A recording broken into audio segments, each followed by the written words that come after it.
Engagement కావచ్చు, లేకపోతే వివాహం కావచ్చు. పసుపు రాయడం, తర్వాత పూలు పెట్టడం, తర్వాత పత్రికలతో పసుపు అంటిస్తూ ఉంటారు.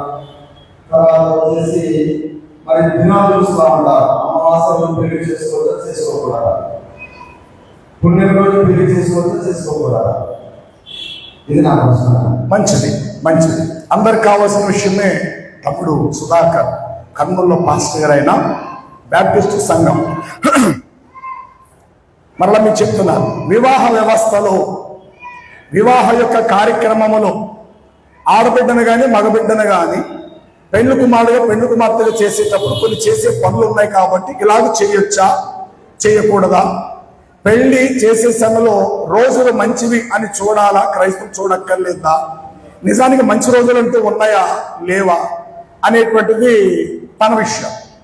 బైబిల్ ప్రకారంగా మనము చూస్తే గలతీ పత్రిక 4వ అధ్యాయం 8వ వచనం, ప్రభుని ఎరగక పూర్వము ప్రభుని ఎరిగిన తర్వాత. త్వరగా ఆ కాలం అంటే గతకాలం, యేసు ప్రభువులోనికి రాలేని పాత రోజుల్లో మీరు దేవుణ్ణి ఎరగని వారు, నిజానికి దేవుణ్ణి కాని వాటికి మీరు ఇప్పుడైతే మీరు నేను చదువుతున్నా, ఇప్పుడైతే మీరు దేవుణ్ణి ఎరిగిన వారు, మరి విశేషముగా దేవుని చేత ఎరుగబడిన వారునై ఉన్నారు. కావున బలహీనమైనవి నిష్ప్రయోజనకరమైన మూల పాఠముల తట్టు మరలా మీరు తిరగనేలా, మునుపటి వలె వాటికి మరలా మీరు దాసులై ఉండగోరనేలా మీరు దినములను, మాసములను, ఉత్సవ కాలములను, సంవత్సరములు మీరు ఆచరిస్తూ ఉన్నారు. నేను మీరు చేసే ఈ పనులను బట్టి నేను పడిన ప్రయాస వ్యర్థమైపోనేమో అని మిగులు బాధపడుచున్నాను. ప్రభువులోకి రాకక ముందు అన్ని మనకు కావాలి, ఎందుకంటే కావలసిన మనకు లేడు. ఎప్పుడైతే అసలైన వాడు, అన్నిటికీ మూలాధారమైన వాడు, నిజమునకు అనంత విశ్వానికి మూలరాజు వంటి వాడు ఎప్పుడైతే ఆయన మనకు దొరికాడో, తాత్కాలికంగా మనతో ప్రయాణం చేసి ఇక మనకు అక్కర్లేదు. రోడ్డు ఓడు పెట్టుకునేటువంటి మనకు సంబరపడిపోవాలి అని చెప్పి రోడ్డు ఓడు పెట్టుకోవడం మొదలెట్టాం. ఆ తర్వాత మన దేన స్థితి కాస్త పెరిగి ఒరిజినల్ బంగారం పెట్టుకోవడం మొదలెట్టాం. ఒరిజినల్ బంగారం ఒంటి నిండా ధరించుకుంటున్న స్థితిలో మరలా రోడ్డు గోల్డ్ మనకు అవసరమా? చెప్పాలి దీనికి సమాధానం. అది లేనప్పుడు 10 మందిలో నేను గొప్పగా కనపడాలి కాబట్టి ఒక ఉంగరమో చైనో సంథింగ్ ఏదో వేసుకున్నాం, అది రోల్డ్ గోల్డ్. నాకు కూడా బంగారం ఉంది అని నిరూపించుకోవాలి. నేను 10 మందిలోకి వెళ్ళినప్పుడు తక్కువగా కనబడకూడదు, నా మెడలో కూడా హారం ఉంది అని అనిపించుకోవడానికి మార్కెట్లోకి వెళ్ళి నిజానికి బంగారం కాని దానిని ధరించుకున్నాము. అదే నిజమంటూ మనం ఆనందిస్తూ అద్దం ముందు నిలబడిపోయి మనమే భ్రమపడిపోతూ ఇదే నిజమని గ్రహిస్తూ చాలా ఖరీదైన ఫంక్షన్లకు మనం వెళ్ళాము, చాలా చోట్ల కనబడ్డాం. మన స్థితి కాస్త పెరిగి రూపాయి డబ్బులు వచ్చి ఒరిజినల్ బంగారమే మన సొంతమైంది. ఇప్పుడు కాని బంగారం మనకు అవసరమా? అక్కర్లేదు. యేసు ప్రభువులోనికి రాకక ముందు లోక సంబంధమైన అన్నీ కావాలి. లోకాన్ని సృష్టించినటువంటి వాడు మనకు దొరికిన తర్వాత లోకముతో పని లేదు. 73 కీర్తన 24వ వచనం, ఆకాశమందు నీవు తప్ప నాకెవరున్నారు, నీవు నాకుండగా లోకములో ఉన్నది ఏది నాకు అక్కర్లేదు. ఎందుకని కావలసిన వాడు నాకు దొరికేస్తావు, అసలు శిస్తులైన వాడు నా చేతిలోకి వచ్చేసావు. నిజమైన దేవుణ్ణి నా హృదయం ఇప్పుడు నేను కలిగి ఉన్నాను. కాబట్టి బలహీనమైన నిష్ప్రయోజనకరమైన గత కాలంలో నేను కలిగినవి ఇప్పుడైతే నాకు అక్కర్లేదు. రండి, పసుపు అనేది యాంటీబయాటిక్. గాయము తగిలినా కాస్త హాస్పిటల్ వెళ్ళే వరకు కొంత మంచిది. రెండవది, జబ్బు రాకుండా కొంతవరకు కాపాడటానికి యాంటీబయాటిక్. ఆ పసుపులో నెట్టు మంచి గుణం. ఇది ఎందుకు రాస్తారు? వాస్తవానికి కూరల్లో, చారుల్లో, అన్నిట్లో మనం ఆహార రూపంలో దాన్ని మనం కడుపులోకి పంపిస్తున్నాం. పసుపు నీళ్ళు తాగినట్టుగా మనం త్రాగుతున్న చారులోను, పప్పుల్లోనూ, కూర పదార్థాలు తింటున్నాం. పసుపు ఎప్పుడు మన కడుపులోకి వెళతానే ఉంది. ఆరోగ్యపరంగా అంతవరకు అది మంచిది. అది మంచిది, అది మంచిది. కానీ పెళ్లి కుమారుడును పసుపు పావటం వల్ల కొంతకాలం ఎక్కువగా బ్రతికేస్తాడు, లేకపోతే ఖచ్చితంగా రాయాడు అట కదా, రాస్తేనే పెళ్లి కొడుకు అవుతాడు అట కదా అని అనడానికి వీలు లేదు. ఒక మాట, పెళ్లికి బట్టలు అయిపోయిన పెళ్లి అవుతారు. చెప్పండి, పెళ్లి జరగాలంటే కొత్త వస్త్రాలతో పని లేదు, మండపంతో పని లేదు, చెప్పాలి బాజా భజంత్రీలతో కూడా పని లేదు. రెండు మనసులు ఒక్కటై కలకాలం మనిద్దరం కలిసి ఉందాము. నువ్వు చచ్చిపోతే వెంటనే నీతో పాటు నేను చచ్చిపోతా, నేను చనిపోతే నాతో పాటు నువ్వు కూడా చనిపో అన్న స్థాయికి వారు ఎదిగి వస్తే, ఇద్దరు కలిసి జీవితాంతం కాలం కలిసి ఉన్నామని అన్నప్పుడు వీరి మధ్యలో ఏ మనుషులతో పని చెప్పాలి? వారికి పూలదండలతో, ఏ గుడి దగ్గరికి వెళ్ళవలసిన అవసరత, ఏ పాస్టర్ గారితో కూడా చెప్పాలి పని లేదు, కొత్త వస్త్రాలతో పని లేదు, బాజా భజంత్రీలతో పని లేదు. పెళ్లి అనేటువంటిది 10 మంది కలిసి మనము రెండు విడివిడిగా ఉన్న జీవితాలను ఒక్కటి చేస్తున్నాము, అంతే అంతే అంతే. దీనికి ఇంత అంగు ఆర్భాటాలతో అవసరతలు లేవు. కానీ ఇవన్నీ లోక సాంప్రదాయములు. ఇంకా బాగా చెప్పాలి అంటే ఈ లోక మర్యాదలు, ఈ లోక మర్యాదలు మీరు అనుసరించవద్దు. ఉత్తమమును అనుకూలమును అగు దేవుని చిత్తం మీద పరీక్షించి మీరు తెలుసుకున్నట్లు మీ మనసు మారి నూతన మగునట్లు రూపాంతరము చెందండి అని చెప్పేసి 12వ అధ్యాయం రోమాపత్రికలో ఆ మాటలు మనం చదువుతాం. కాబట్టి సహోదరుడా, అన్యజనులు ఏదైతే ఇక్కడ పాటిస్తున్నారో నామకార్థ క్రైస్తవులు అదే పాటిస్తున్నారు. మీరు చెప్పింది వాస్తవం. నిజానికి పెళ్లికి రెండు జీవితాలు ఒకటిగా ఉండటమే గొప్ప. దీనికి మీకు అర్థమవుతుంది. ఒక్క మాట చెప్పి దీన్ని ముగించేద్దాం. జాగ్రత్త వినండి, అందరూ వినాలి. ఒక చోట వివాహం జరుగుతుంది, 10 రకాల పచ్చళ్ళు, 20 రకాల స్వీట్లు, దాదాపు ఒక 50 రకాల కూరలు, పలావుల్లో 10 రకాల పలావులు. అసలు మన కడుపు పట్టదనుకోండి, ప్రతిది ఎలాగా నాలుగు టచ్ చేయడమే, అదే కడుపు నిండిపోతుంది. ఆకు నిండా దాదాపు 400 పదార్థాలతో నిండిపోయిందంట ఆకు ఒక మనిషి. అలాంటి వివాహానికి మనం వెళ్ళాం. వచ్చేటప్పుడు రిటర్న్ అనుకున్న అబ్బాబాబాబు ఏం భోజనాలు రా, నేను ఇంతవరకు పుట్టి పెరిగి ఇంత వయసు వచ్చింది కానీ ఇలాంటి భోజనం నా జీవితంలో తినలేదు. అబ్బాబాబాబు అదేమంటారు రా, ఏమో అబ్బాబాబాబు ఎంత అద్భుతం, ఏంటి 12 రకాల పొలావులా, అయ్యి బాబు 50 రకాల కూరలా, ఏంటి 5 రకాల స్వీట్లా, అయ్యబాబోయ్ అయ్యబాబోయ్ అయ్యబాబోయ్ అదేమంటాడు రా బాబు అని అనుకుంటూ వచ్చేసాం. ఎప్పుడైనా ఊరెళ్ళినప్పుడు, ఆ ప్రాంతం వెళ్ళినప్పుడు ఆ పెళ్ళే గుర్తొస్తుంది, ఆ వంటకాలే గుర్తొస్తున్నాయి. ఒక సంవత్సరం అయ్యింది, మరలా ఊరు పనుంది, మనం వెళ్ళాం, తక్కువ మనకి బుర్ర పొలగలిగింది. అవును, ఎంత గొప్ప పెళ్లి, ఎంత గొప్ప భోజన పదార్థాలు అని అనుకుంటున్నాం. వెంటనే మన మధ్యలో ఉన్న ఒకడు అన్నాడు పైకి లేచి, ఊరుకొండరా చెప్పారు కానీ 100 రకాల కూరలు అయితే ఆవిడకి కావాలి, 100 రకాల స్వీట్లు అయితే ఆవిడకి కావాలి. పెళ్ళైన 3 నెలలకే భార్య భర్తలు ఇద్దరు విడాకులు తీసుకున్నారట. వాడేమో వేరే స్త్రీతో ఉంటున్నాడట. ఈ అమ్మాయి కడుపుతో పుట్టింటికి వచ్చేసింది. ఇద్దరికి డైవర్స్, విడాకులు అయిపోయింది. అవునా, ఏంటి అంత గ్రాండ్ గా జరిగింది పెళ్లి? అవునా, నిజమేనా? అరే నిజమంటావేటి, వెళ్ళు చూడు, ఆ అమ్మాయి ఆల్రెడీ ఒక బిడ్డను కనేసి ఇంటికాడే ఉంది. వాడైతే విడాకులు ఇచ్చేసాడు, వేరే పెళ్లి చేసుకుంటాడు. అదేంట్రా, అంత పెద్ద కళ్యాణ మండపం, అంత పెద్ద ఖరీదైన వంటకాలు అయితే అప్పటికి కావాలా? ఆ రోజు తిన్నాము, మరుసటి రోజు చొంబట్టుకుని వెళ్ళిపోయాం, అన్ని పోయినాయి. ఆ రోజు తిన్నాం 100 రకాల స్వీట్లు, మరుసటి రోజు కడుపులోంచి బయటకు పోయింది. అయితే భార్య భర్తలు ఇద్దరు విడిపోయారు, ఇది పరిస్థితి అని అన్నా. ఇప్పుడు చెప్పండి, 100 రకాల స్వీట్స్ వారిని ఏమైనా కలిపాయా? ఖరీదైన మండపం వారిని అర్థం చేసుకుని మనసిచ్చిందా?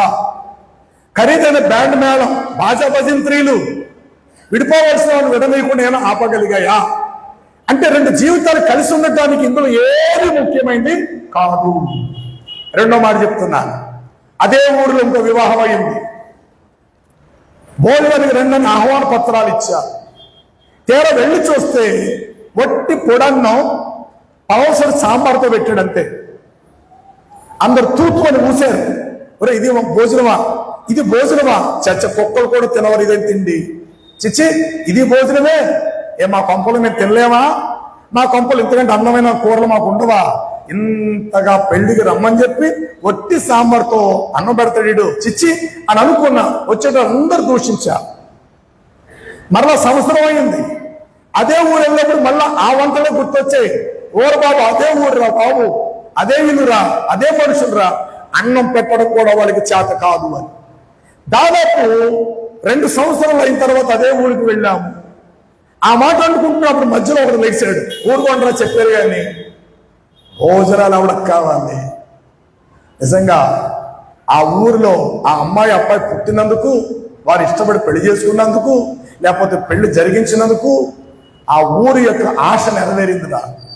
రోగాలతో ఉండేటువంటి వారికి వైద్యుడు లేని కారణం చేత ఆ అమ్మాయి అబ్బాయి ఇద్దరు కూడా డాక్టర్ చదువుతున్నారు కాబట్టి ఆ ఊరిలో ఒక హాస్పిటల్ పెట్టి సొంత వైద్యం చేస్తూ ఈరోజు గ్రామాన్నే మంచి స్థితిలోకి తెచ్చారా. ఈరోజు గ్రామం బాగున్నది అని అంటే ఏ భోజనం అయితే బాగోలేదని అనుకున్నాం ఏ పెళ్లికి వెళ్ళి ఆ భార్య భర్తలు ఇద్దరు డాక్టర్లు కాబట్టి భోజనాలు తక్కువగా ఉండొచ్చేమో, కానీ ఆ రోజు వారి జీవితాలు మంచిగా ఉండటాన్ని బట్టి ఈరోజు ఒక పెద్ద హాస్పిటల్ కట్టి రూపాయి వైద్యానికే ఖరీదైన వైద్యం అందిస్తున్నారు. గ్రామం అంతా రూపురేఖలు మార్చేస్తారు వారు. ఇప్పుడు చెప్పండి, ఈ రెండిట్లో ఏది మంచిదంట? భోజనాలు సరిగ్గా లేవు కానీ పెళ్లి చేసుకున్న వారి జీవితాలు బాగున్నాయి. ఇది మంచిదన్నామా? భోజనాలు సూపర్ గా ఉన్నాయి, పెళ్లి చేసుకున్న వారి జీవితాలు 2 త్వరలో విడిపోయింది. ఇది బాగుందా? చెప్పరే. ఎస్. కాబట్టి 2 జీవితాలు కలపడానికి ఈ అక్కర్లేదు గాక. 4 ఏపులు ఇలా పావటం, ఇలా పావటం, ఇలా పావటం అంత అవసరం లేదు గాక. సమయం ముహూర్తాలతో పని లేదు గాక. ఇంటి ముందు రాజేయటము, పేరంటాలు రావటం అవన్నీ అవసరం లేదు గాక. నువ్వు క్రైస్తవురాలు అయితే ముందుగా పాస్టర్ గారికి చెప్పుకో, దైవజనుడు ఎప్పుడు టైం ఇస్తారో ఇవ్వండి, ఇలా వివాహ కార్యక్రమం పలానా ఊళ్ళో బాబు మా పాప అని మీరు చెప్పుకోండి. దైవజనుడు సమయం ఇస్తారు. చక్కగా దైవజనుడు అనుమతి దాటి ముందుకు వెళ్ళకండి. వారు ఏది చెప్తారో అది మాత్రమే చెయ్యండి. ప్రతి ఒక్కడు అంటాడు భారతదేశం నాకు ఇచ్చినటువంటి చట్ట ప్రకారం, అధికార ప్రకారము ఈ తాళి కట్టిస్తున్నారు అంటూ మాట్లాడతారు. ఇదే భారతదేశం దాదాపు 28 రాష్ట్రాలలో 9 రాష్ట్రాల వరకు తాళిబొట్టు సంగతి తెలుసు. మిగతా రాష్ట్రాలు తాళిబొట్టు సంగతి తెలుసు. సుట్లు పెడతారు. ఎందుకు పెడతారు? పెళ్ళయిందని. మరి మొగుడికి పెళ్ళయిందని మరి ఆడుకుని సుట్లు పెట్టాలేమో. అంటే నీ భార్య ఎవడో చూస్తాడు కాబట్టి ఆడదానికి సుట్లు పెట్టాలి. మరి వేరే ఆడ నీ మొగడం చూద్దాం.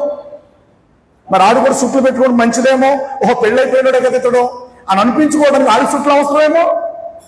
ఇదంతా దండగా.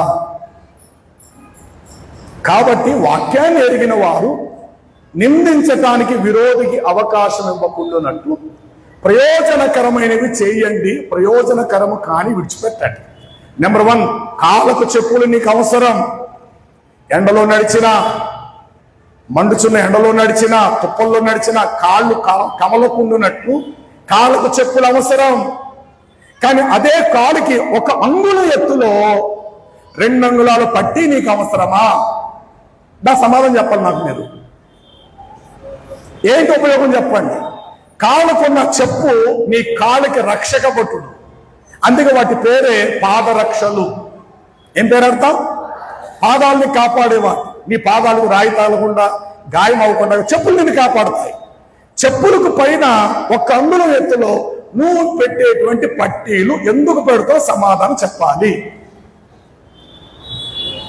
రండి, యెషయా గ్రంథం 3వ అధ్యాయం. ఇవి పెట్టుకున్న వారి పరిస్థితి పునరుద్ధానంలో ఎట్లా ఉంటుంది? ఎన్నో వచనం?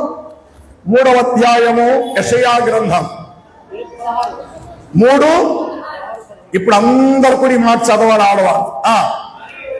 మరియు సియోను కుమార్తెలు గర్విష్ఠురాండ్రులై మెడలు చాచి అమ్మా మెల్లి నాకు అర్థం కావట్లా. కర్ణభూషములను కడియములను నాణ్యమైన ముసుగులను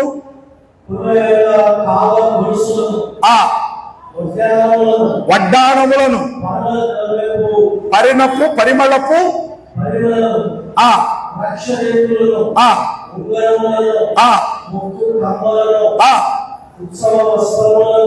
ఉత్సాహం ఆనందాన్ని కలిగించే డ్రెస్, ఉత్సాహ వస్త్రాలు, చేతి అద్దాలు,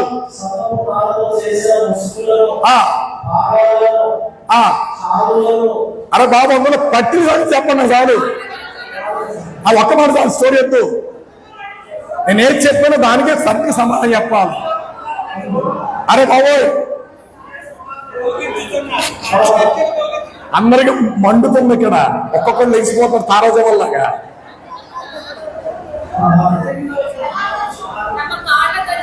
చాలు చాలు. తమ కాళ్ళ గజ్జలను గల్లు గల్లు గల్లు అని చాలంతే చాలంతే, ఆపేయండి కొద్దు. చెప్పులు ఎందుకు వేసుకున్నావో నీకు అర్థం ఉంది.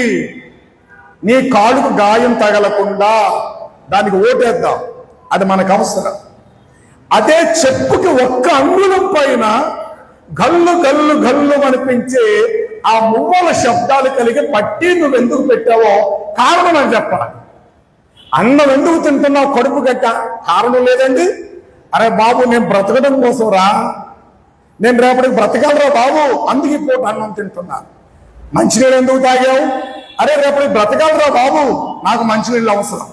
గాలి ఎందుకు పీల్చుకుంటున్నావు, రేపటికి నేను బ్రతకాలి, నాకు ప్రాణవాయువు గాలి అవసరం. బట్ట ఎందుకు కప్పుకున్నావు, నా సిగ్గును కాపాడుకోవటానికి.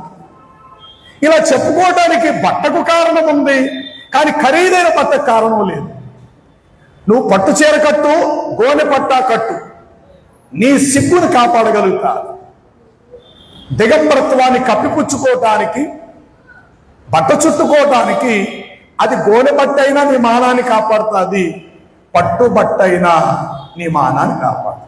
కానీ ఈ టైంలో నేను పట్టుబట్టే కట్టాలి, కానీ బొమ్మనా ప్రదర్శన వెళ్ళిపో, చందనా ప్రదర్శన ₹1,00,000 పట్టు చీర తెచ్చుకునే అవసరం లేదు. ₹100కి 3 ముక్కలు అమ్మేటువంటి చీర కూడా కూడా కుట్టుకొని ఒంటికి కట్టుకోవచ్చు. అంటే అడ్జస్ట్ అవ్వాలి అని అంటే గనుక, తృప్తి పడాలి అని అంటే గనుక నీ ముఖానికి పట్టు చీర అక్కర్లా, రోడ్డు మీద అమ్మే ₹100 3 ముక్కలు చక్కగా కుట్టించుకొని నువ్వు ధరించుకోవచ్చు. కాబట్టి ఒంటికి పట్టు అవసరం. ఒకవేళ కంటి చూపు తగ్గింది, ఇప్పుడు నేను వేసుకున్నాను, నా కంటి చూపు లోపం వచ్చింది, నా కళ్ళు అవసరం, నాకు వాచ్ అవసరం. ఏ టైంకి నేను ఎక్కడికి వెళ్ళాలి, ఏం చేయాలి, జేబులో పెన్ అవసరం, ఏమైనా రాసుకోవటానికి. ఇలా చెప్పుకుంటే కారణము గలవి ఉన్నవి, కారణము కానివి ఉన్నవి. కారణము కలిగినవి చెయ్యండి, దాన్ని ఎవరు తప్పుపట్టరు. కారణము కానివి చేస్తే కనుక ప్రశ్నించినప్పుడు నువ్వు సమాధానం చెప్పాలి. కళ్ళజోడు 2 చెవుల మీద ఆంతాడు. కళ్ళజోడు ఎందుకు పెట్టుకున్నావు, కారణం ఉంది. చెవికి ఇంత బొట్ట ఎందుకు పెట్టావో, చెవికి ఇంత పెద్ద రింగ్ ఎందుకు పెట్టావో కారణం లేదు. ఒకవేళ చెప్పండి, లేదండి ఈ రింగ్ పెట్టుకోవడం వల్ల క్యాన్సర్ రాదండి, ఈ రింగ్ పెట్టుకోవడం వల్ల నేను ఊపిరి బాగా ఆడుతుందండి అన్నట్టు, జీవితంలో నాకు చెవుడు అనేది రాదండి, ఈ రింగ్ ఇలాగా కన్నాలు పెట్టి ఇక్కడ దాకా పొడిపించుకుంటే నాకు వాయిస్ క్లియర్గా వినపడుతుంది, అందుకు నేను పెట్టుకున్నా అని అంటావా, నీకు నమస్కారం పెడతాను. లేదే, వాచికి అర్థం ఉంది, ఈ పక్కన గల్లు గల్లుమనే వాటికి కారణం లేదు. చెప్పుకు అర్థం ఉంది, చెప్పుకు అంగుళం ఎత్తులో ఉన్న పట్టీలు కారణం లేదు. బట్టకు అర్థం ఉంది, పట్టుబట్టకు అర్థం లేదు. కాబట్టి దేవుని బిడ్డలు కారణము గలవి మాత్రమే పాటించండి. ప్రశ్నిస్తే కారణానికి సమాధానం చెప్పలేని మీకు నాకు వద్దు. ఇలాగ ఆలోచించుకుంటూ పోతే క్రైస్తవ బిడ్డలుగా ఏది చేయాలో అదే చేయగలుగుతాం. ఏది మన తల దూర్చకూడదో, ఏది అక్కర్లేదో అది మనకు అక్కర్లేదు. మేనమామ పెట్టాలట కదండి, చుట్లు చర్చిలో పెట్టేస్తారా, ఇంటికి తీసుకెళ్ళి పెట్టుకోమంటారా? మేనమామ పెట్టాలా? ఏమన్నా అంత అవసరమా? ఒకవేళ పెట్టుకొని నువ్వే పెట్టేసుకోవచ్చు, కాకపోతే ఆయనే పెట్టాలా? కోక పండగ అండి, అయ్యగారండి, పాస్టర్ గారండి, వాణి పండగ ఏముంటుందండి, ఓనియా పెద్ద ఇంకది అనగా వాణి వేసుకుంటారు, దాన్ని మనం ఏం కాదనిలే. దానికేదో పెద్ద గొప్ప. తెలంగాణ ప్రాంతానికి వెళితే తమ్ముడు బాగా తెలుసు ప్రసాద్కి, నో ఏజెన్సీ ప్రాంతం, వాళ్ళు ఇంత బుడ్డాగాలు ఇంత ఉంటారు, వాళ్ళు పంచి పండగ కట్టడానికి మొగోడు కూడా అమ్మా పంచె కట్టు. మరి ఎవడు కడతాడో ఎవడి అన్ని ఏంటంటే మనుషులు కల్పించుకున్న పద్ధతులు. మార్కు సువార్త 7:7 వచనం త్వరగా చదవాలి. మానవులు కల్పించుకొనిన పద్ధతులను దైవోపదేశములని వారు ప్రజల మధ్య బోధించుచు వ్యర్థముగా నన్ను ఆరాధిస్తున్నారు. చాలంతే. ఈ ఎవరి పద్ధతులు ఇవి? మానవులు కల్పించుకున్న పద్ధతులు. ఇందులోకి దయచేసి క్రైస్తవులు తలదూర్చద్దు. ఏమండి, ఇంత పసుపు తీసుకొచ్చి బియ్యపు గింజల్లో కలిపి ఓ పులోమని పడేస్తారే. ఒక్క గింజ నీ నా కడుపుకు రావటానికి 6 మాసాలు పడుతుంది. దానిని విత్తి రైతు పెంచి పెద్ద చేసి సమయం వచ్చినప్పుడు దాన్ని కోసి ఆరబెట్టి మిల్లుకిచ్చి అక్కడ పొక్క గింజ వేరు చేసి సంచుల్లో వాటిని కూర్చి వాటిని పెద్ద పెద్ద గుడౌన్స్కు పంపించి లోడింగ్ చేసి పంపించి ఆ యొక్క గుడౌన్స్ నుండి చిన్న చిన్న వ్యాన్ల మీద చిన్న చిన్న దుకాణాలకు వచ్చి ఆ చిన్న చిన్న దుకాణాల దగ్గర సంచెట్టుకెళ్ళి మనం కొనుక్కొని మన పెట్టులో వాటిని బియ్యపు గింజలు దాచుకొని రోజువారీ ఒక స్వాలన బియ్యం తీసుకొని దాకులేసి కడిగి కడుగు వార్చి దానిని పొయ్యి మీద పెట్టి అన్నం వండి గెంజు వార్చేసిన తర్వాత పొడి అన్నాన్ని కంచంలో వేసుకొని దాన్ని కలుపుకొని తింటున్నాము. ఇన్ని హద్దులు దాటుకుంటూ వచ్చిన ఈ బియ్యపు గింజ కంచములను అన్నం వదిలేయటం ఏంటి? ఆ గింజకే కనుక నోరుంటే నీతో ఇలా అరే మూర్ఖుడా, నీ కంచంలోకి నేను రావటానికి 6 మాసాలు పట్టిందిరా. మండు టెండలో ఆ యొక్క పొలములో పనిచేసే నడాలు వంగిపోయి నాటుకుంటూ వెళ్ళారా. సమయానికి నాకు నీరు పెట్టారా. నేను ఎదిగి పెద్దదాన్ని గింజలు పట్టాయి. నన్ను కోసి ఆరబెట్టారు, అప్పుడు నేను పోలేదు. మిల్లుకిచ్చినప్పుడు నేను పోలేదు. రవాణా చేసినప్పుడు పోలేదు. కిరాణా దుకాణంలో పోలేదు. నువ్వు కొనుక్కున్నప్పుడు పోలేదు. నీ ఇంటికి వచ్చినప్పుడు పోలేదు. కడిగినప్పుడు కడుగుతో కొట్టుకుపోలేదు. గెంజి వార్చినప్పుడు గెంజితో నేను కొట్టుకుని పోలేదు. అన్నం కలిపేటప్పుడు ఎన్నోసార్లు నీ వ్రేద నా మెతుకులకు తగిలాయి, అప్పుడు పోలేదు. ఇప్పుడు అర్ధాంతరంగా ఇంత అన్నం నన్ను వదిలేసావే, ఇలా వదిలేస్తావనేనా 6 మాసాల క్రితం పొలంలో నేను పండింది అని బియ్యపు కింద మనతో మాట్లాడితే మనం పీక్ కోసం చచ్చిపోవాలా? మనకు మనం ఉరి తీసుకొని చచ్చిపోవాలి. కానీ ఇలాంటి ఈరోజు దౌర్భాగ్య స్థితి ఏంటంటే మన వాళ్ళకి కడుపు చిన్నది, కన్ను పెద్దది. కడుపు చిన్నది, కన్ను పెద్ద, అన్నీ మనకు కావాలనుకుంటాం. అయ్యో మన కడుపు ఎంత ఉంది, దీనికి మాత్రం భోజనం సరిపోతుంది అని అడ్జస్ట్ కాగలిగే మనసు తక్కువ, ఆతృత మనకు. బ్రతకటానికి తిండి తినాలి తప్ప తిండి తినడం కోసం బ్రతకటం అనేది కరెక్ట్ కాదు. ఇలాంటి ఎన్నో పొరపాట్లు క్రైస్తవ సమాజం చేస్తుంది. ఆచారాలు ఇది కూడా ఒకటి, పద్ధతులు ఇది కూడా దుష్కార్యమైన ప్రవర్తనే. ఇలాంటి మానుకోవటం క్రైస్తవులుగా ఎంతైనా మనకు మంచిది. తెలియలేనిదని దేవుణ్ణి అడిగి తెలుసుకోనండి. మీకు వాక్యోపదేశం చేయు వారి యొక్క ప్రవర్తనా ఫలం శ్రద్ధగా తలంచుచో వారి విశ్వాసాన్ని అనుసరిస్తూ మీకు సందేహముగా ఉన్న వాటిని అడిగి తెలుసుకోవటం మీకు మంచిది. బ్రదర్, మీకు సమాధానం వచ్చిందా అన్నా? చెప్పండి. యేసు ప్రభు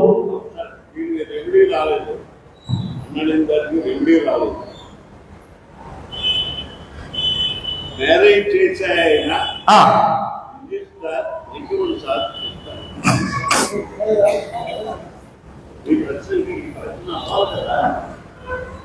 ఉమ్, మ్యారేజ్ అయిన క్రైస్తవుడు పాత్ర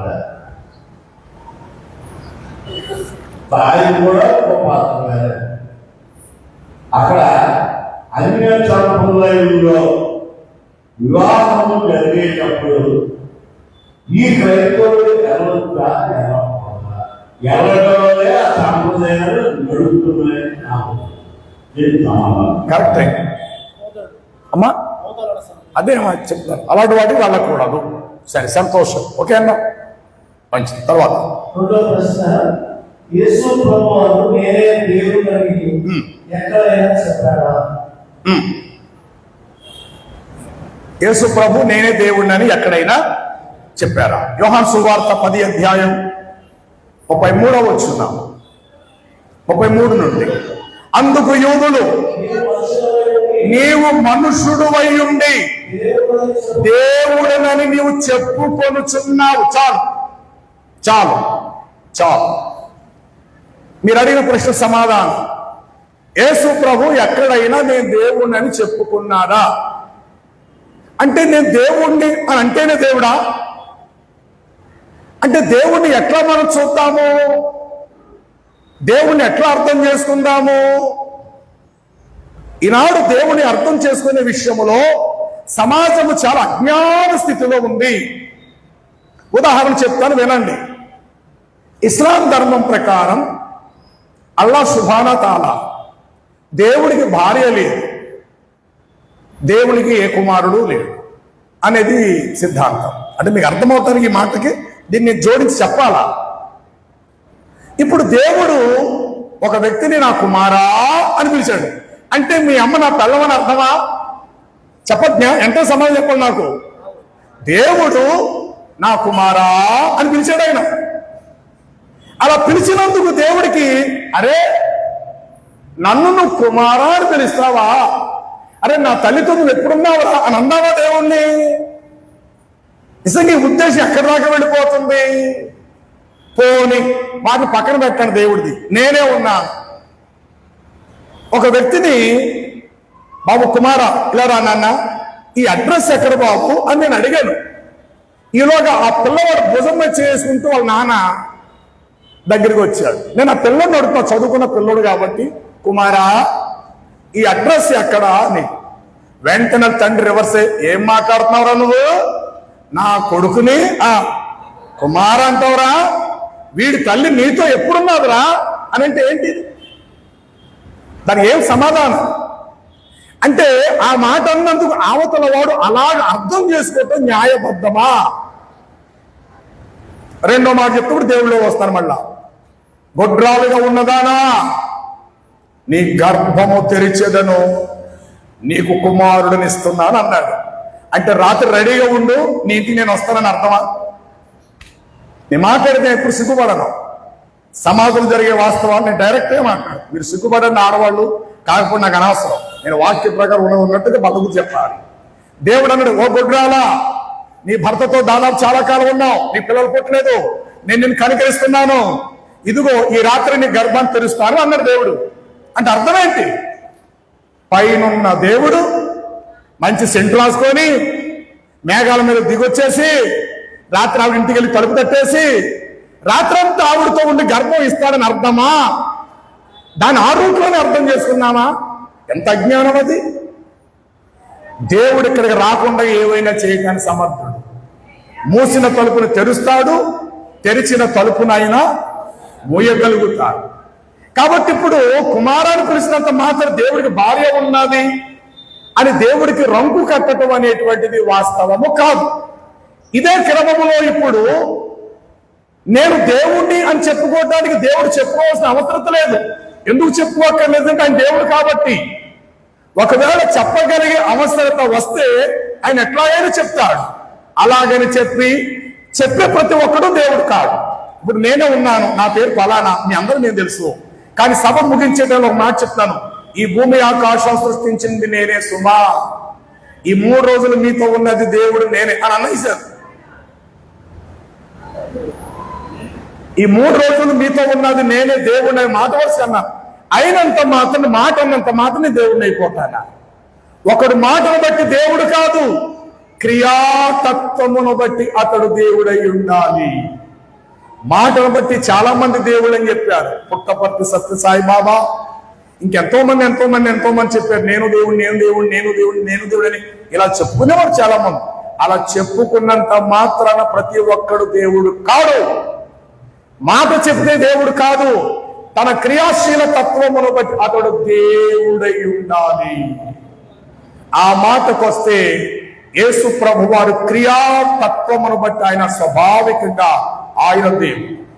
రోమాపత్రిక 9వ అధ్యాయము 5వ వచనం, పితరులు వీరు వారు శరీరమును బట్టి క్రీస్తు వీరిలో పుట్టెను, ఈయన సర్వాధికారి అయిన దేవుడై ఉండి నిరంతరము స్తోత్రహారుడై ఉన్నాడు.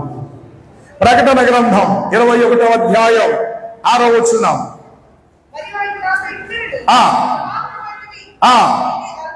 నేనే అల్ఫయు ఒమేఘయు ఆదియు అంతమునై ఉన్నాను.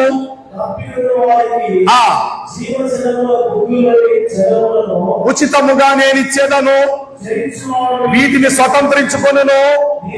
నేను అతనికి దేవుడునై ఉన్నాను, అతడు నాకు కుమారుడై ఉన్నాడు. ఎవరి మాట అంటున్నా? పెద్ద మనిషి. ఎస్, అదే ప్రకటన 1వ అధ్యాయం 8వ వచనం 18వ వచనం. మరియు అల్ఫాయు ఒమేఘయు నేనే, భూత భవిష్యత్ కాలములో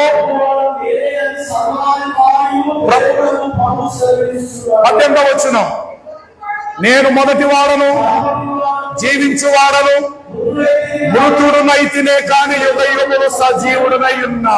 చాలు. అక్కడ 21, 6, 7 వచనాలు. ప్రకటన గ్రంథం 1వ అధ్యాయము 8, 18 వచనాలు. అది క్రీస్తునాథుకు సంబంధించింది. యోహాను సువార్త 10వ అధ్యాయం 33వ వచనం, అందుకు యూదులు నువ్వు మనుషుడు అయ్యుండి దేవుడునని నువ్వు చెప్పుకొనుచున్నావు. ఇలా చెప్పుకుంటూ వెళితే యేసుక్రీస్తు ప్రభు వారు సాక్షాత్తు దేవుడే, దేవుడే, దేవుడే. మాటను బట్టి దేవుడు, క్రియాతత్వమును బట్టి ఆయన దేవుడు. ఫైనల్ ఇంకొక మాట ఈ సందర్భానికి, యోబు గ్రంథం 9వ అధ్యాయం రండి 8వ వచనాన్ని చదువుదాం. ఆయన ఒక్కడే ఆకాశ మండలమును విశాలపరచువాడు, సముద్ర తరంగముల మీద ఆయన నడుచుచున్నాడు. మత్తయి సువార్త 14వ అధ్యాయము 25వ వచనం. మత్తయి సువార్త 14:25. రాత్రి 4వ జామున యేసు సముద్రము మీద నడుచుచు వారి యొద్దకు వచ్చాడు. చాలు. అంటే మత్తయి సువార్తలో ఎవరైతే నడిచాడో యోబు గ్రంథంలో నడబోయే వాడి కోసం చెప్పబడిన మాట ఉంది. ఎవరైనా ఆకాశ మండలాన్ని విశాలపరచు వాడే ఒకాన రోజు సముద్ర తరంగముల మీద నడుస్తాడు. అక్కడ చెప్పినట్టుగా మత్తయి సువార్తలో ఈయన నడిచాడు. కాబట్టి ఆకాశ మండలము కలుగ చేసిన వాడే సృష్టికర్త అయిన ప్రభు. ఓకే బ్రదర్, మీ డౌట్ క్లారిఫై అయింది. తర్వాత ఒక మీరు ఇస్తున్నారా బయట రాసిచ్చినా? ఓకే ఓకే ఓకే, మీది కాదు, చెప్పాలి. కొంతమంది పాస్టర్స్ విగ్రహాలకు సంబంధించిన వారిని తినొచ్చు అంటున్నారు. దానికి జవాబు. ఓకే, మంచి మాట. విగ్రహార్పితములో ఏదీ లేదు.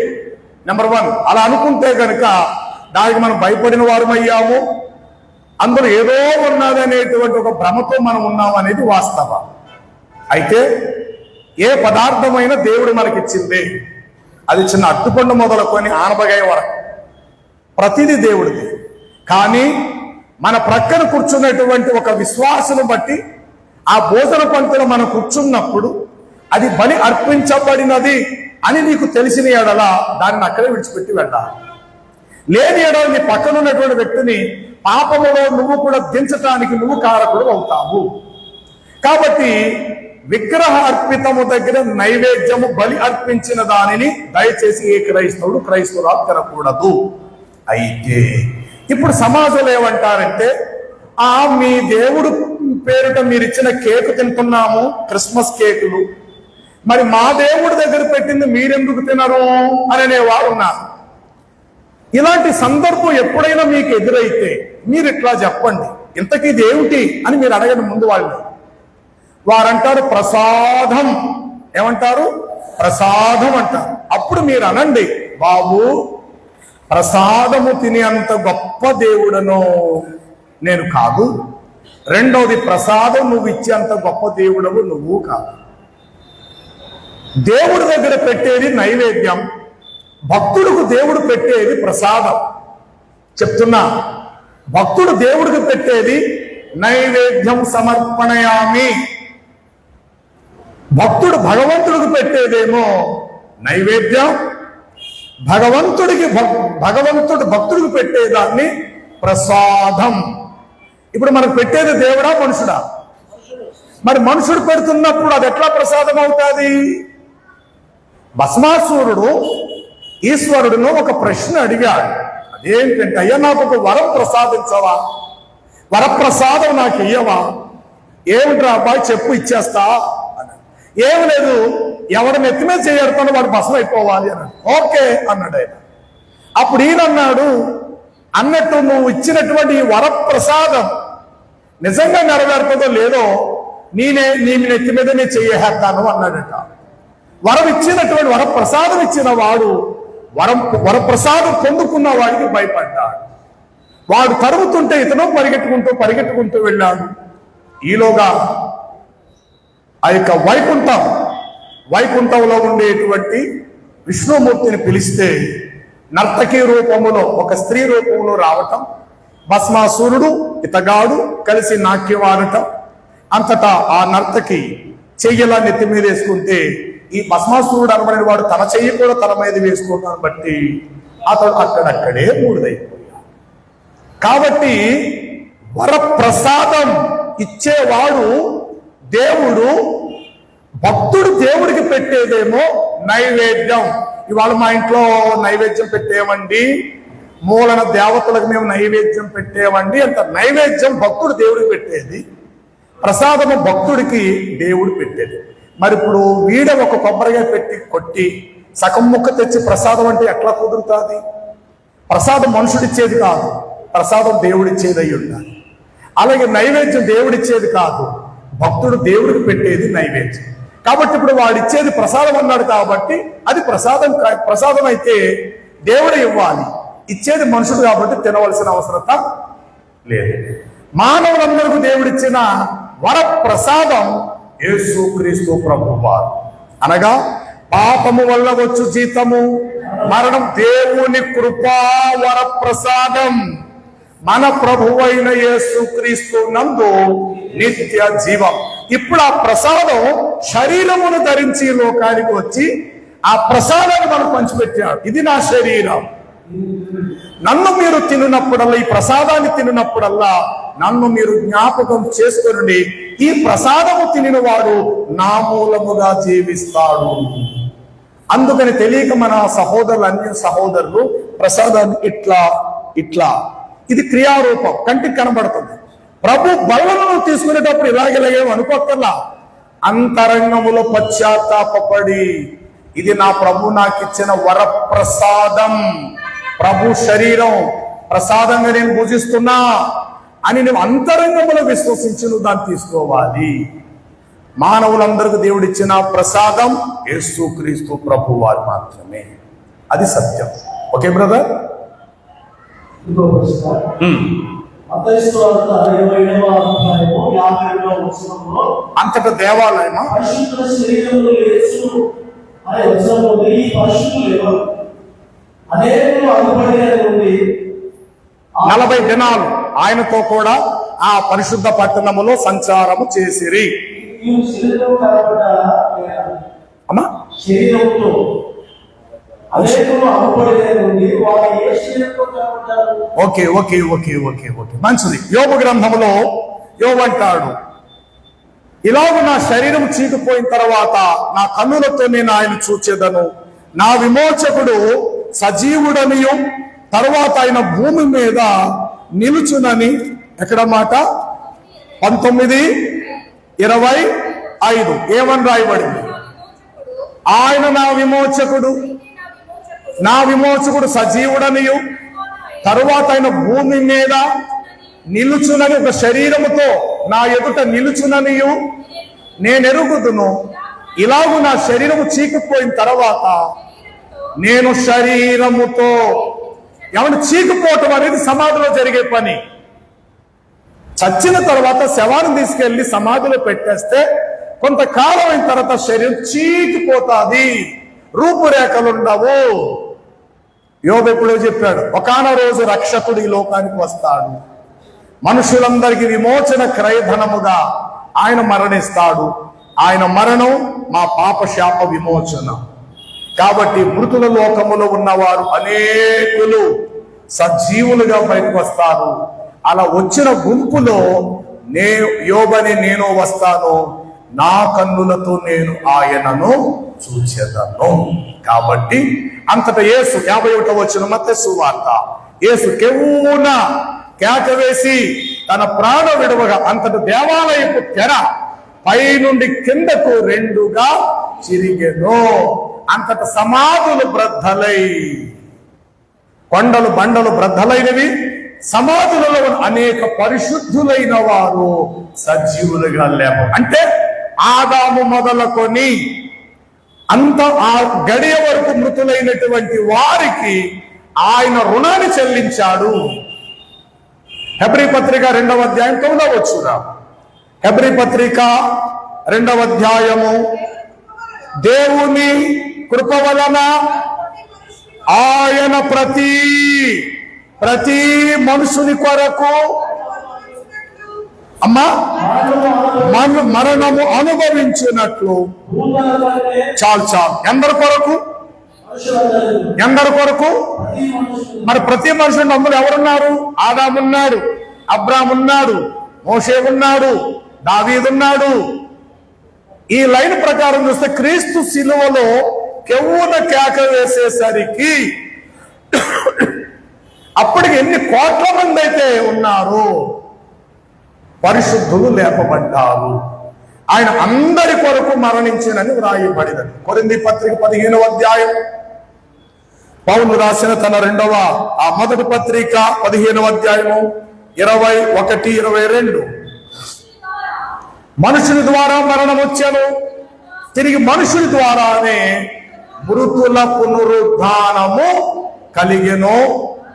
అలాగునని ఆదామునందు అందరూ ఎలాగ మృతి పొంది ఉన్నారో అలాగునని క్రీస్తునందు అందరూను, కొందరు కాదు అందరూను బ్రతికించబడుదు. ఇది మొదటి పునరుద్ధానం.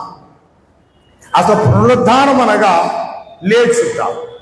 దేవుడు అక్కడ అవకాశం ఇచ్చాడు, వారు లేచారు, అనేకులకు అగుపడ్డారు రాయబడి.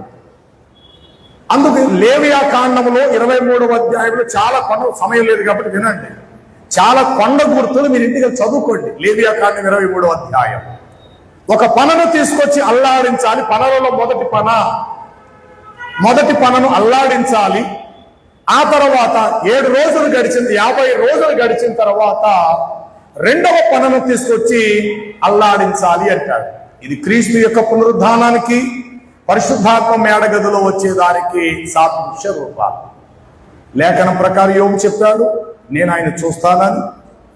ఆయన లేచాడు, ఆయనతో పాటు మృతులైన వారు అనేకులు లేపబడ్డారు. ఓకే బ్రదర్, సంతోషం. 24వ అధ్యాయము 52వ వచనంలో రెండుగాకి వెండి నగలు బంగారు ఎందుకు ఇచ్చారు? నగలు పెట్టుకోదని చెప్పారు కదా. ఓకే. దాని జవాబు నగలు పెట్టుకోవచ్చా పెట్టుకోకూడదంటే అమ్మా ఓకే. ఎస్. నెంబర్ 1, అసలు చెవు కుట్టుకోవటానికి కారణం ఏంటంటే దాస్యత్వము, బానిస. అట్టివాడు నేను యజమానుని విడిచి నేను బయటకు పోకుందును, నేను నిరంతరము నీ యొక్క సంఖ్యాకాలం అనుకుంటా, నీతో పాటు ఉంటానన్నప్పుడు తన యజమానుడు తలుపు చాటుకు తీసుకొని వెళ్ళి అతని చెవికి రింగు తొడిగించాలి. అంటే చెవికి రింగు పెట్టుటం ఇప్పుడేమో వ్రేలికి రింగు అయింది. ఇప్పుడు ఈమె నా భార్య అని కాలం గడిచే కొలది ఇప్పుడు మనం ఏం చేద్దాం, స్పెషల్ గా లేటెస్ట్ గా వ్రేలికి రింగు పెడుతున్నాం. ఈమె నా భార్య, ఈమె నా భర్త. పూర్వకాలం అందు భర్త తరపున రింగు పెట్టాలి, అంతవరకు పొడిపించకూడదు.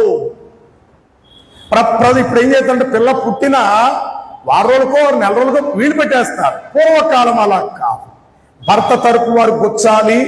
జీవిత కాలం అంతా నీవు మా ఇంటి మనిషిని అన్న గుర్తు కొరకు ఆ యొక్క చెవికి రింగు గుచ్చటం అనేది సంఖ్యాకాండములో ఒకడు దాసుడుగా ఉన్నవాడు యజమానుడిని విడిచి వెళ్లకుండా నిరంతరం నీ దగ్గర ఉంటాడన్నప్పుడు యజమానుడు వాడికి చెవికి రింగును తొడగాలి.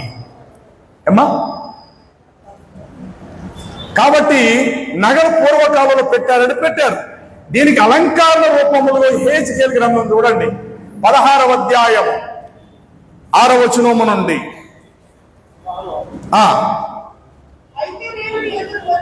నేను నీ యొద్దకు వచ్చి రక్తంలో పొర్లుచున్న నీకు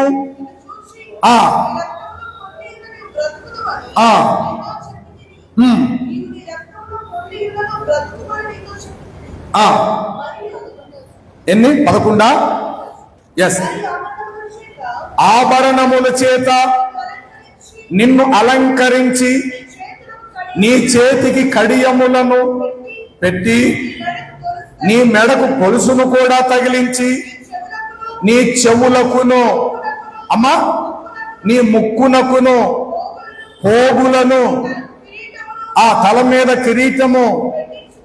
ఏమంటే బైబుల్ ఒక విషయాన్ని మనకు అర్థమవటానికి సృష్టిలో మన కంటికి కనబడే అలంకారణ భాషలో బహుళత్వము, ఒక వచనాన్ని దేవుడు ఒక విషయాన్ని చెప్పాలనుకున్నప్పుడు దేవుడు బహుళత్వము గలవాడు.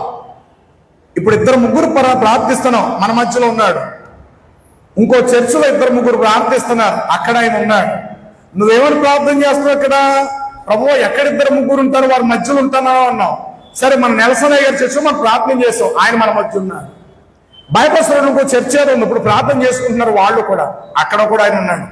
అమెరికా కాలిఫోర్నియాలో ఎక్కడో తగలాడిపోయింది, అక్కడెవరో కొంత ప్రార్థిస్తా, ప్రభు ఏంటి మా దేశం ఏంటని, అక్కడ ఆయన ఉన్నాడు. ఒక్కడే బహుళత్వము గలవాడు. తల ఒక్కటే, తలలో వెంట్రుకలు అనేకములు అన్నట్టు ఒక్కడే 10,000 మందిగా 10,000గా ఉంటాడు. వారిలో ఒంటరైన వాడు 1000 మంది, ఎన్నికకు రానివాడు 10,000 మంది. ఒక దినము ఆయన దృష్టికి చెప్పాలి, ఒక దినం 1000 సంవత్సరములు ఆయన దృష్టికి ఒక్క దినముతో సమానం. అంటే ఒక్కడైన వాడు ప్రార్థించు వారందరికి సమీపముగా ఉండే బహుళత్వము గలవాడు. అంతప్పుడు నువ్వునే ప్రార్థిస్తే ఆయన మనకే పరిమితం కాడు, పక్క ఇంట్లో ఇంకోళ్ళు ప్రార్థన చేసుకుంటే వాళ్ళు కూడా పరిమితుడే. సౌలును ఇక్కడ దర్శించాడు, అక్కడ అననీయతో కూడా మాట్లాడాడు. అదే ప్రభు ఇక్కడ మాట్లాడాడు, అదే ప్రభు అక్కడ అతనితో మాట్లాడాడు. కాబట్టి బైబిల్ అలంకారణ భాషలో మనకు బోధిస్తుంది. అలాగని ఇప్పుడు దేవుడు డైరెక్ట్ గా చెవు కుట్టాడు దారంతో భూమి మీదకి వచ్చి, నీకు ముక్కుకు కమ్ము పెట్టాను, నీ చెవుకి నేను అది పెట్టాను, నీకు అది తొడిగాను, నీకు ఇది తొడిగాను అంటున్నాడు కదా యెహెజ్కేలులో. నిజంగానే భూమి మీదగా ఆయన వచ్చి అలా చేశాడంటే కాదు సుమా. వాటి యొక్క పరమార్థం అలంకరణ రూపం. అదే క్రమములో పాత నిబంధన కాలములో ఈరోజు డబ్బులు అనేవి కాగితాల రూపంలో మనం చూస్తున్నాము. పూర్వకాలములో నాణ్యములను తూకం వేసి వెండి రూపమును బంగారు రూపమును ఇచ్చేవారు. ఒక ఘనమైనటువంటి కార్యము కాబట్టి ఘనమైనటువంటి ఆభరణాలు ఇవ్వటం అనేటువంటి సాధ్యమే. ఇంకో మాట చెప్తున్నా, సిగ్గు పడకుండా నేను మాట చెప్తా, మీరేమనుకున్నా నాకు పర్వాలే. పెళ్లి కానంత సేపు వాస్తవంగా చెప్పాలంటే నిడారంభరంగా ఉండాలి ఆడబిడ్డ. పూర్వకాలం మాట చెప్పు. ఇప్పుడు మనకు గదులు ఉన్నాయి, ఇల్లులు ఉన్నాయి, 4 పోర్షన్లో 5 పోర్షన్లో 4 అన్నాదమ్ములు, పెద్దన్నికి పెళ్ళైంది, భార్య వచ్చింది. మిగతా 3 గదుల్లో అమ్మ, చెల్లి, 4 తమ్ముళ్ళు ఉన్నారు. అంటే నేను డైరెక్ట్ గా మాట్లాడేస్తున్నాను మీతో. మీరేమైనా అనుకోండి, అన్నగారి పెళ్ళైంది, భార్య భర్తలు ఆ ఇంట్లో ఉన్నారు. ఒకవేళ నిజంగా ఆమెకు ఆభరణాలు గాజులు లాంటివి ఉంటే గనుక, శబ్దాలు వచ్చేవి గనుక ఉంటే గనుక, పిల్లలు మాకు పుట్టాలనే ఆతృతతో వారు సంసార జీవితాలు సంభోగించినప్పుడు, ఆ శబ్దము గాజుల శబ్దం పక్క వారికి వినబడినప్పుడు, వయసు వచ్చిన ఆడపిల్లలు, వయసు వచ్చిన మిగతా తమ్ముళ్ళు ఒక భావం వారి మనసులో మన చెడ్డగా పుట్టించోళ్ళు. మా అన్నగారు వదిన లోపల కలుస్తున్నారు, శబ్దం వినబడింది, గాజుల శబ్దం. ఎందుకు ఈ మాట చెప్తున్నట్టు, పూర్వకాలంలో తెరలే మనకు అవసరం, గదులు లేవు, గోడగుడ్డ పరుచుకోవటం. తద్వారా అలాంటి శబ్దం వినబడినప్పుడు లోపలికి ఎవరు వెళ్ళకూడదు. ఇప్పుడైతే తాళాలున్నాయి, గెడలున్నాయి, తలుపులున్నవి, కిటికీలు తలుపులున్నవి. ఈరోజు ఎలా అయినా వారు ఉండొచ్చు, అది వారి ఇష్టం. పూర్వం కదా ఒక గుడారం, మరి అదే గుడంలో అమ్మా నాన్న ఉంటారు, అదే గుడంలో అన్నదమ్ములు ఉంటారు. మరి అప్పుడేంటి పరిస్థితి? అందుకని ఆనాటి కాలములో వివాహ వ్యవస్థ అయిన తర్వాత తప్పనిసరిగా గాజులు పెట్టాలి. శబ్దాన్ని బట్టి తలుపు కొట్టడం ఆగిపోతారు. లోపలికి వెళ్ళాలనుకున్న వారు, అరే తప్పు, భార్య భర్తలు కలుస్తున్నారు, లోపల ఉన్నారు. ఈ శబ్దాల వలన, ఈ శబ్దముల వలన లోపలికి వెళ్ళాలనుకునే వ్యక్తి ఆగిపోతాడు. ఎందుకని? తలుపులు లేవు, గొళ్ళాలు లేవు. ఇప్పుడైతే జ్ఞానం పెరిగింది, తలుపులు ఇవన్నీ మనకున్నాయి. తలుపు కొట్ట పావు గంట లోపల నుంచి వాళ్ళు బయటకు వచ్చినా మరేం పర్వాలేదు, అది ఇప్పటి కాలం. కనుక ఆనాటి కాలానికి అవి అవసరం, అవసరం, అవసరం. ఇప్పుడు క్రీస్తును నిలువెత్తు మనము ధరించుకొని ఉన్నాము కనుక నిడారంభరత్వం, ఏకాగ్రత, దేని వలన మనం అతిశయింపకుండునట్లు ప్రతి విషయములో కూడా క్రీస్తు యేసు యొక్క స్వారూప్యము గలవారమై మనం ఉండాలి. అలా అనుకుంటే పాత నిబంధనలు వాళ్ళు అక్కడ పెట్టారు అనంటే పాత నిబంధనల బలులు ఉన్నాయి, ఇప్పుడు చేయమని అర్థమా? ఆ మాట కూడా బైబిల్లో ఉంది. ఆనాడు ఆ అజ్ఞానకాలమందు అది అలా సాగింది. ఇప్పుడు క్రీస్తును మనం కలిగి ఉన్నాం అంటే ఇప్పుడు క్రైస్తవ ప్రపంచంలో ఉన్నాం కాబట్టి ఇవి మనకు తగవు. ఒకవేళ బంగారం నీ దగ్గర ఉందా, ఉంచుకో, తప్పులేదు. రేపన్న రోజు కష్టం ఎదురైనప్పుడు నువ్వు ఎవరిని అడగక్కలే, చేచాపి మా పిల్లడికి యాక్సిడెంట్ అయిందండి, 1 లక్ష రూపాయలు ఇవ్వండి, త్వరలో మీకు ఇచ్చేస్తాము, పిల్లడికి ఆపరేషన్ పడుతుందంటే నువ్వు అడగక్కర్లేదు.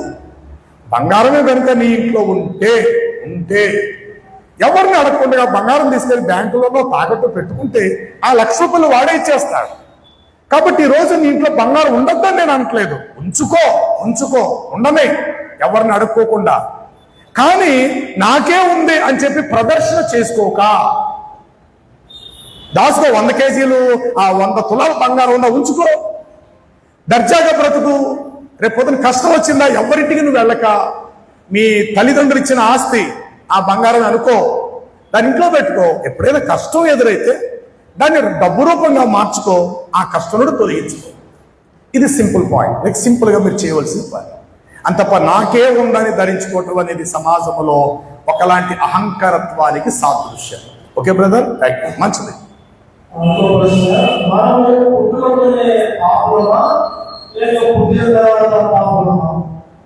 మంచి మాట. 51వ కీర్తనల గ్రంథం, నేను మా వచనం చదివాను వెంటనే. నేను పాపములోనే పుట్టి తిని, నా తల్లి నన్ను పాపములోనే నన్ను గర్భము ధరించెను. నీవు ఆజ్ఞ ఇచ్చినప్పుడు నీతిమంతుడుగా అగుపడితివి, తీర్పు తీర్చినప్పుడు నీవు నిర్మలుడుగా అగుపడితివి అనే మాటలు కనబడతాయి 51వ కీర్తన. మీరు పైకి చదివితే గనక దావీదు ఉరియా భార్యను బెత్షెబాతో పాపం చేసిన తర్వాత నాతాను ప్రవక్త వచ్చి దావీదును గద్దించినప్పుడు దావీదు పశ్చాత్తాప్తుడై రచించి పాడదగిన కీర్తన ఆ 51వ కీర్తన. అందులో ఏమని చెప్తున్నాడు? నేను పాపములోనే పుట్టి ఉన్నాను, పాపములోనే నా తల్లి నన్ను గర్భము ధరించెను అన్నాడు. ఈ మాట దావీదు చెప్తున్న ఈ మాట దావీదు యొక్క సొంత తల్లిని గురించి చెప్తున్న మాట కాదు. నా తల్లి పాపములో నన్ను కన్నాది అన్న మాట దావీదుకు సొంత తల్లి కాదు. జీవము గల ప్రతి వానికి అవ్వ తల్లి అయి ఉన్నది. ఆమె ప్రపంచానికి మొదటి తల్లి. అందరికి స్త్రీమూర్తి, అందరికి ప్రథమ తల్లి. ఈ ఫలము తినద్దు, వీరికి ఈ ఫలాలే తినండి అని దేవుడు ఇద్దరికీ చెప్పాడు. ఆదాము ఒంటరిగా ఉన్నప్పుడు, లేకపోతే స్త్రీ ఒంటరిగా ఉన్నప్పుడు, ఆదాము ఆ స్థలంలో లేనప్పుడు అపవాది వచ్చి అవ్వను ప్రేరేపించి, ఇది నిజమా, ఈ ఫలము తినకూడదని నీకు ఎవరు చెప్పారు, ఇది తినండి అని అన్నప్పుడు ఆమె కాస్త తిని కాస్త ఒడి నిండా లేకపోతే కోసుకొని ఆదామునకు ఇచ్చాను. ఆదాము వాటిని తినగా వారిద్దరి కన్నులు తెరవబడి. ఇది మనకు ఆది కాండంలో జరిగిన వాస్తవం. ఇప్పుడు మానవ నిర్మాణం అనేది సృష్టి క్రమములో ఆజ్ఞ అతిక్రమించిన తర్వాతే గర్భాశయములో నుండి బిడ్డలు పుట్టడం అనేది జరుగుతుంది.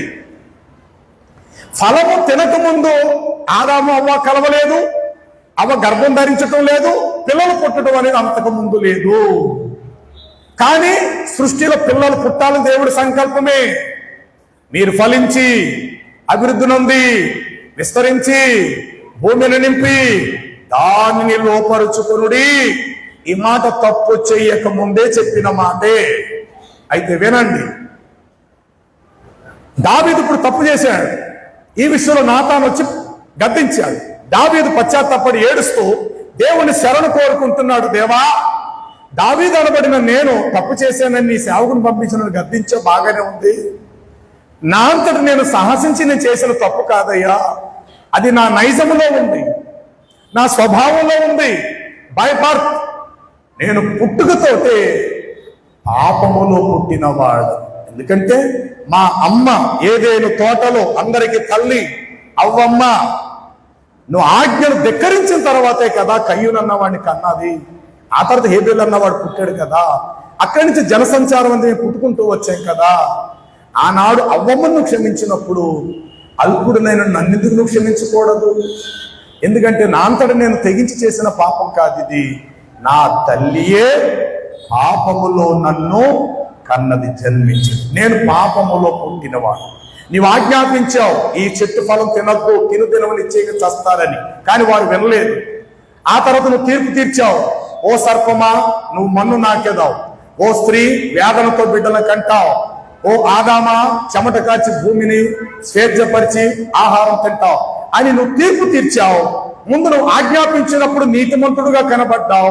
తీర్పు తీర్చినప్పుడు నిర్మలుడుగా అగుపడినప్పుడు ఇప్పుడు నేను చేసిన తప్పు కూడా నువ్వు క్షమాభిక్ష పెట్టచ్చు కదయ్యా అన్న భావంతో చెప్తున్నటువంటి ధ్యాన కీర్తన. ఈ కారణాన్ని బట్టి మనకు ఏమర్థమవుతుందో తెలుసా? రోమాపత్రిక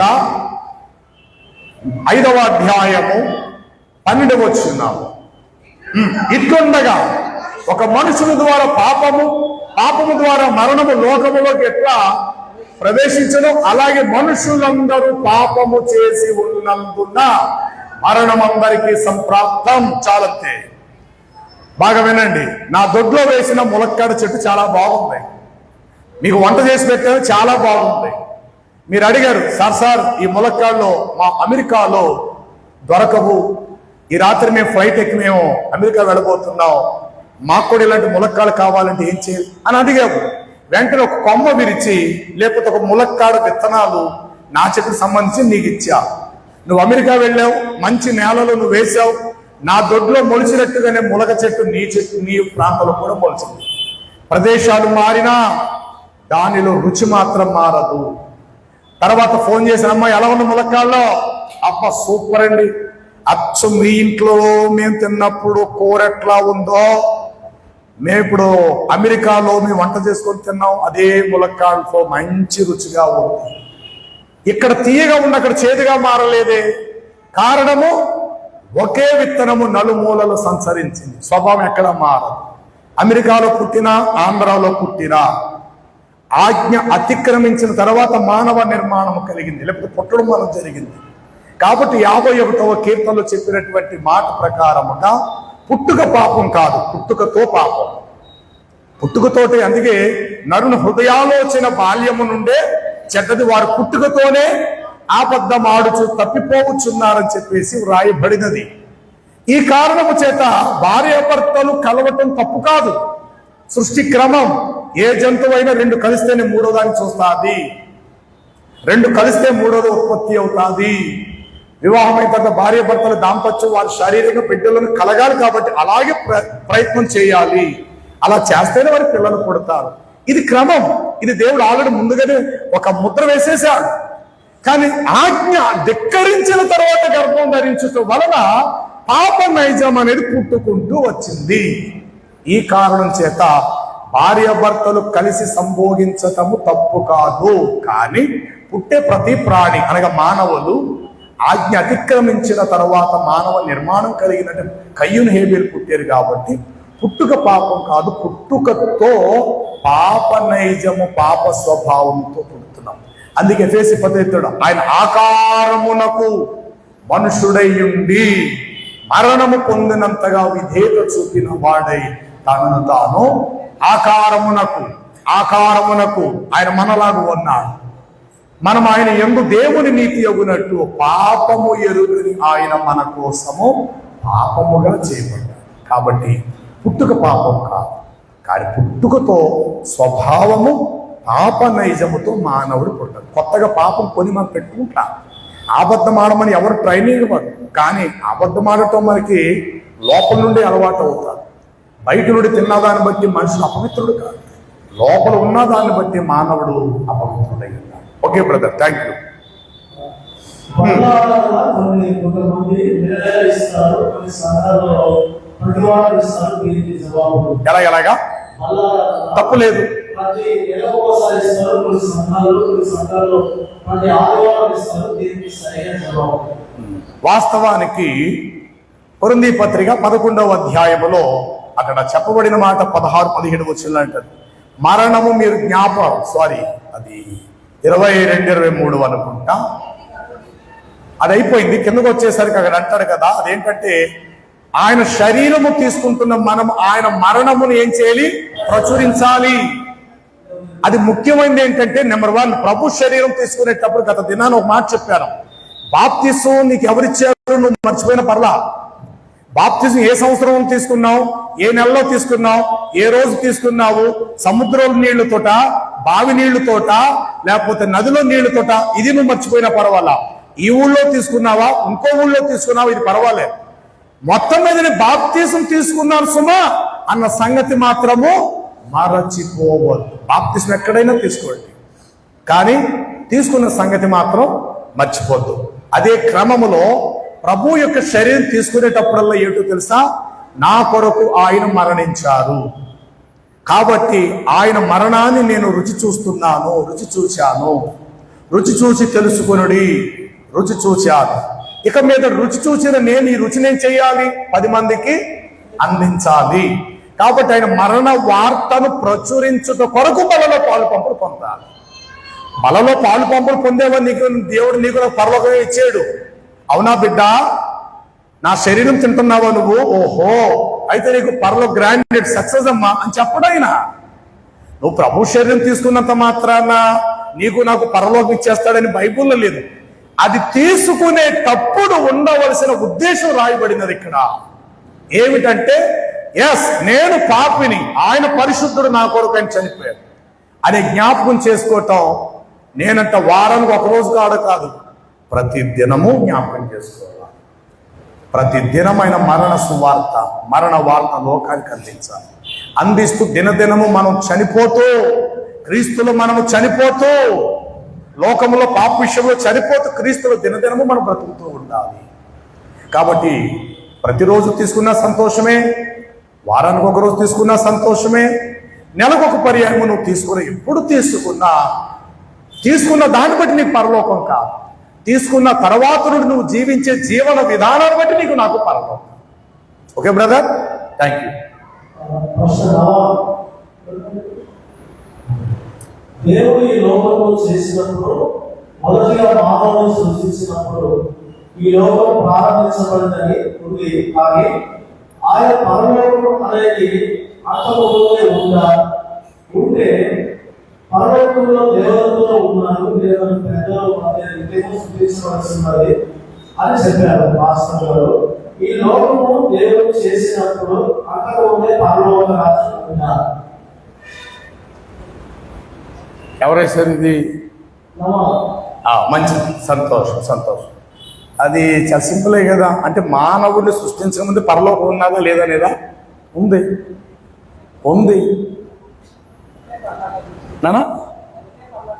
ఎస్, పరలోకాన్ని సృష్టించింది యేసు ప్రభువారు. పరలోకంలో దేవదూతలను సృష్టించిన వాడు యేసు ప్రభువారు. కానీ దేవుని యొక్క అడ్రస్, దేవుని చిరునామా ఈ రోజుకి నువ్వు నేను అందుకోలేము.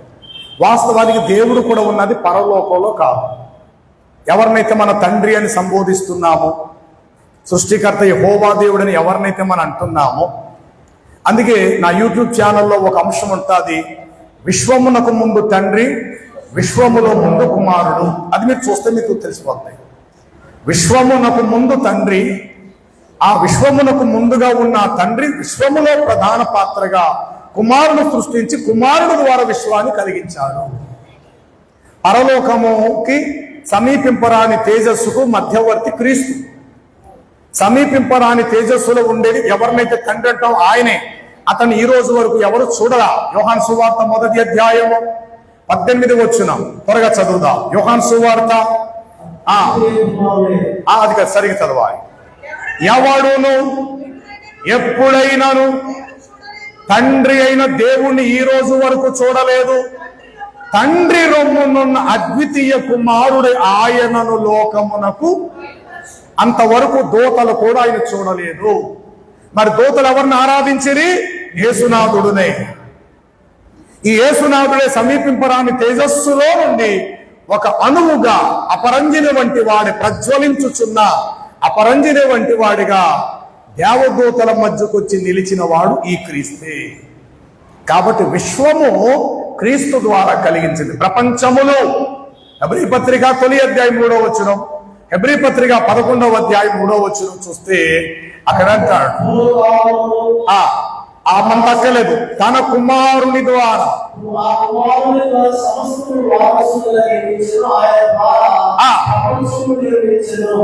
కుమారుని ద్వారా ప్రపంచములు నిర్మించబడెను. కుమారుని ద్వారా ప్రపంచములు నిర్మించబడెను. తండ్రి కాదు సృష్టి చేసింది. తండ్రి కుమారుడును చేయగా కుమారుడు విశ్వాన్ని కలిగించాడు. కాబట్టి విశ్వమునకు కర్త క్రీస్తు, క్రీస్తుకు కర్త తండ్రి. అందుకే కొరింథీయులకు చెప్తాడు, మనకు శిరస్సు క్రీస్తు అయి ఉన్నాడని, ఆ క్రీస్తుకు శిరస్సు తండ్రి అయి ఉన్నాడు. కాబట్టి పరలోకాన్ని సృష్టించింది క్రీస్తు, దేవదూతలను కలిగించింది క్రీస్తు. ఒకానొక సమయం అంది భూమి మీద అడుగు పెట్టి, బురదలో చేయి పెట్టి, మట్టిలో మానవుడని ఆదామును సృష్టించింది ఆ క్రీస్తునాథుడే. అతడు మొదటి ఆదాము అయితే ఆ ఆదామును చేసిన వాడు ఒకరోజు ఆదాము వంటి వాడే కడపటి ఆదాముగా ఈ లోకానికి వచ్చి అతని స్థానంలో శాప విమోచనం ఈ క్రీస్తునాథుడే అందించాడు. కాబట్టి బ్రదర్, మానవ పుట్టుక లేనప్పుడు, కనబడే సూర్యుడు చంద్రుడు లేనప్పుడు, సూర్యచంద్రుడు నక్షత్రాలు ఏమీ లేనప్పుడు పరలోకం అనేది ఉంది ఉంది ఉంది. అందులో కోటాను కోట్ల దేవదూతలు ఉన్నారు. ఆ కోటాను కోట్ల దేవదూతల చేత ఆరాధనకు యోగ్యుడు ఆ క్రీస్తునాథుడే. ఆయన ఆకాశములో తిరుగుచుండేవాడు. సమీపింపరాని తేజస్సులోకి, ఇటు పరలోకములోకి. ఇప్పుడు నేను చర్చిలో ఉన్నా, ఇంకో గంట పోతే నేను ఆ ఇంట్లో ఉంటాను. నేను ఇంటికాడి నుంచి చర్చికి, చర్చి కాడి నుంచి ఇంటికి నేను వస్తున్నాను. నాకంటూ ఒక వాహనం కావాలి, ఎందుకంటే నడుచుకుంటూ కూడా నేను రాగలుగుతాను. చూడండి, యోబు గ్రంథం 22వ అధ్యాయం 12వ వచనం. దేవుడు ఆకాశమంతా మహోన్నతుడు కాడా, నక్షత్రాల ఔన్నత్యమును చూడుము, అవి ఎంత పైగా ఉన్నవి. కింద వచనం, అనగా 14 కింద వచనం. ఆకాశములో ఆయన తిరుగుచున్నాడు. చాలు, ఆకాశములో ఆయన చెప్పాలి తిరుగుచున్నాడు. ఆయన పని పోవట్లేదండి, ఆయన తిరగలేదండి. నువ్వు నేను రోడ్ల మీద తిరుగుతాడా? తిరుగుతున్నా. దేవదూతల మధ్యకు వస్తున్నాడు, సమీపింపరాని తేజస్సులోకి వెళుతున్నా.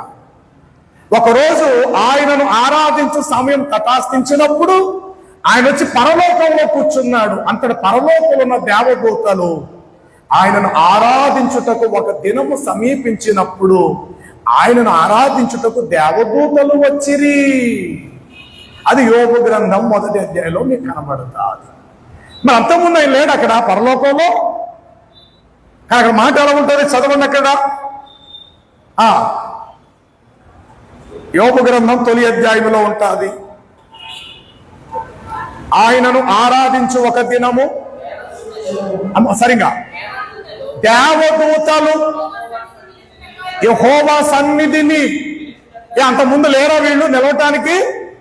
నిలుచుటకై అంటే అక్కడ ఖండితంగా చెప్తారు, మీరు రావాలి ఇటానికి అంతే, మీరు వచ్చి నిలబడాలి అంతే అన్నట్టు. నిలుచుటకై వచ్చిన దినము ఒకటి తటాస్తించారు. మరి అంతకుముందు లేరా వీళ్ళు పరలోకంలో? ఉన్నారు, కానీ ఈయన లేడు. మరి ఈయన ఎక్కడున్నాడు? సమీపింపరాని తేజస్సులో తండ్రితో ఉన్నాడు. ఆ తండ్రి వద్ద నుండి పరలోకములోకి ఆయన రావటం, దూతలందరూ గబగబ వచ్చేయట. ఆయన వచ్చేసేదట. పదండి మనం వెళ్ళి ఆయన ఆరాధించాలి, పదండి. దూతలందరూ ఆయనను ఆరాధించుటకు ఒక దినము తటాస్తించారు. ఇట్లు ఆయన పురాతన కాలము నుండి ఆయన ప్రత్యక్షమగుచు. ఎలా ప్రత్యక్షమవుతుందంటే దేవుడు ఆకాశమంత మహోన్నతుడు, ఆయన ఆకాశములో తిరుగులాడుచున్నాడు. కాబట్టి పరలోకములో పూజించబడేది యేసునాథుడు, దూతల మధ్యకు వచ్చి ప్రత్యక్షమైంది క్రీస్తునాథుడు. తండ్రిని ఈ రోజు వరకు ఒక కుమారుడు తప్ప కోట్ల కొలది దూతలు ఒక్కడు ఆయన గడప దాటి లోపలికి వెళ్ళిన ఆనవాళ్ళు ఈ రోజు వరకు లేదు. తండ్రిని ఈ రోజు వరకు కూడా చూచిన దూతలలో ఒక్కరు కూడా లేరు. దూతలందరూ చూసింది క్రీస్తునాథుడినే. ఆ క్రీస్తునాథుడిలోనే తండ్రిని చూడగలిగారు దూతలు. ఆ క్రీస్తు ఈ లోకానికి వచ్చాడు. నన్ను చూచువాడు వెనకాతలో ఉన్న నా తండ్రిని చూస్తున్నాడు. అచ్చు నాకులాగా ఉంటాడు. నేను ఆయన ఏకమై ఉన్నాం. ఒక నాణ్యమునకు 2 ముద్రలు అటు ఇటు ఎడాపెడా ఎట్లా ఉంటాయో నేను నా తండ్రి కలిసి ప్రయాణం చేస్తున్నాం. నేను నా తండ్రి ఓకే బ్రదర్. కాబట్టి విశ్వమునకు ముందు తండ్రి, విశ్వములో ముందు క్రీస్తు. ఓకే, తర్వాత సమయం కావచ్చు, దీంతో క్లోజ్. కొత్తగా ప్రభువునందున్న వారికి సువార్త ఎలా ప్రకటించాలి, అన్యులను ఎలాగా రక్షణలోకి తీసుకురావాలి. మంచి మాట. చెప్పండి. కొత్త వారికి సువార్త ఎలాగా ప్రకటించాలి, అన్యులను ఎలాగా రక్షణలోకి తీసుకురావాలి. ఓకే, సువార్తను మనం ప్రకటించే దానికంటే ముందు మన సత్ప్రవర్తన ఒక సువార్తగా మారాలి. ఆఖరి మాట నేను దీంతో ముగిస్తా, అందరూ జాగ్రత్తగా వినండి. సువార్త మనం చెప్పే ముందు అవతల వాడు నిలువెత్తు మనం చూస్తారు.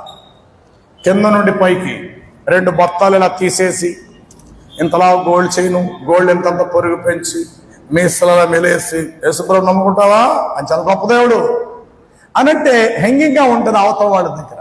సాధువైనది, మృదువైనటువంటిది వినయం. అవతలవాడు 10th క్లాసే చదివాడు. నువ్వు క్రీస్తు కోసం చెప్తున్న వ్యక్తి చాలా పెద్ద చదువు చదివాడు. వాడు అన్నాడు, ఏంటి నాకు సువార్త చెప్తున్నావు, నువ్వు ఎవరు, ఏం చదువుకున్నావు? ఒక్కసారి తన అంతస్తు కోసం ఒక్కసారి మాట్లాడేసరికి, అంటే అంతస్తు అంటే చదువు విషయంలో చెప్పట్లా, కానీ సందర్భం బట్టి మీకు చెప్తున్నా. నేను ఇంత చదివాను అనేటప్పటికీ ఆటోమేటిక్గా వాడు, సార్ మీరు ఇంత పెద్ద చదువు ఏంటండి ఇది, ఏంటి మీరు ఇలాగ రైల్వే స్టేషన్లో ఈ పత్రికలు పంచిపెట్టడం ఏంటంటే, అయ్యా ఇంత పెద్ద చదువు చదివినా రవ్వంత మనశ్శాంతి నా జీవితంలో లేదు. ఏ రైలు బండిలో పత్రికలు పంచిపెడుతున్నానో ఇదే రైలు కింద తలపెట్టి చచ్చిపోలేని 10 ఏళ్ల క్రితం నేను తలంచాను.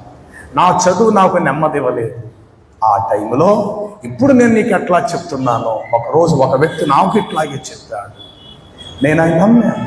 నా చదువు, నా జ్ఞానం నాకు నెమ్మది ఇవ్వలేని సమయంలో ప్రభు నాకు అని అన్నప్పుడు నీ స్థాయిని బట్టి అవతల వ్యక్తి లొంగుతారు.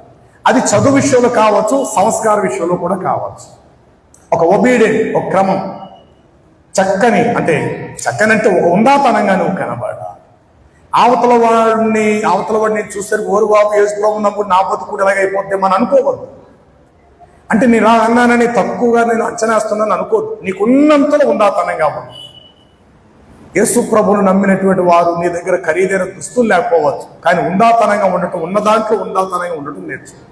నిన్ను చూడడంతో అవతల వ్యక్తి తక్కువగా కనబడాలి, అవతల వ్యక్తి ఎవరికైతే నువ్వు చెప్తున్నవాడు తక్కువగా కనబడాలి.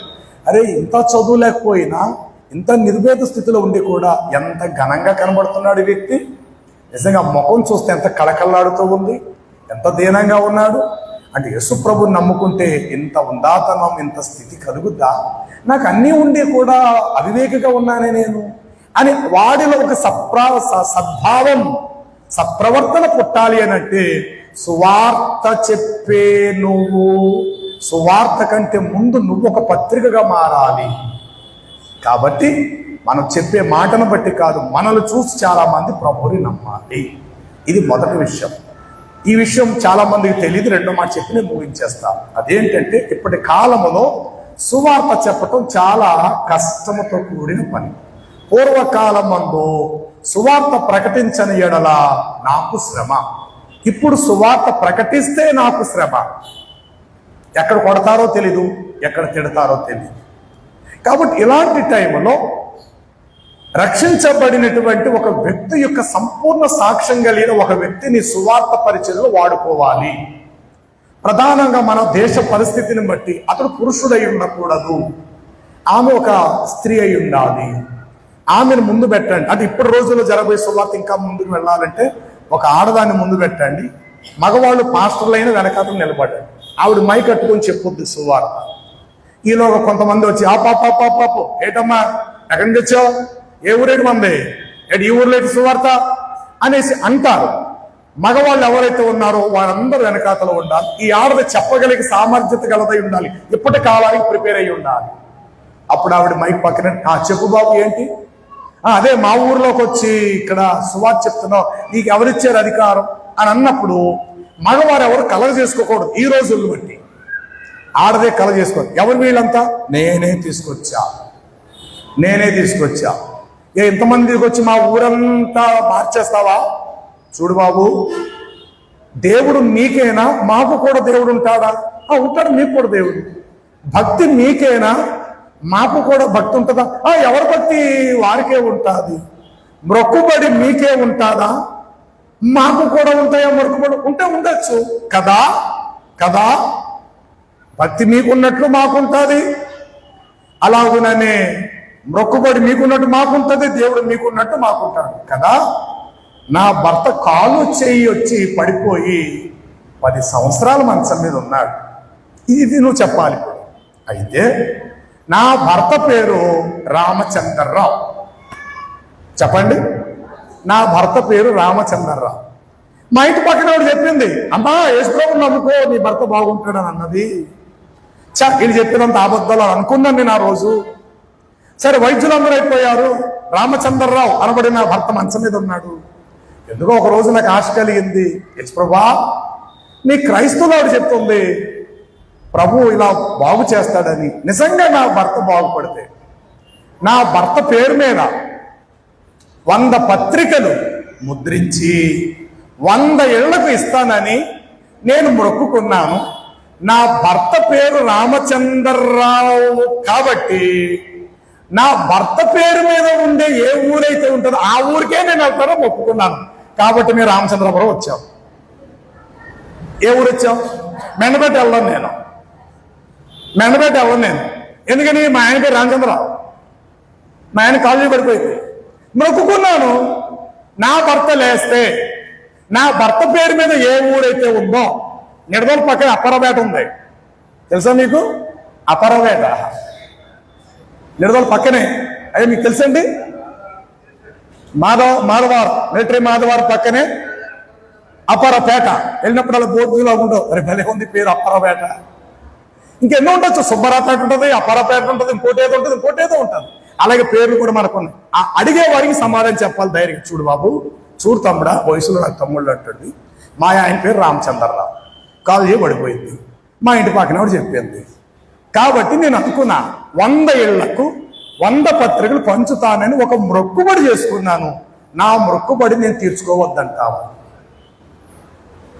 నా మొక్కుబడి నేను నెరవేర్చుకోకూడదంటారా? ఒక్కసారి నాకు చెప్పండి మీరు అనేసి అవతల వ్యక్తిని నువ్వు అడిగినప్పుడు మౌనం దాస్తుంది.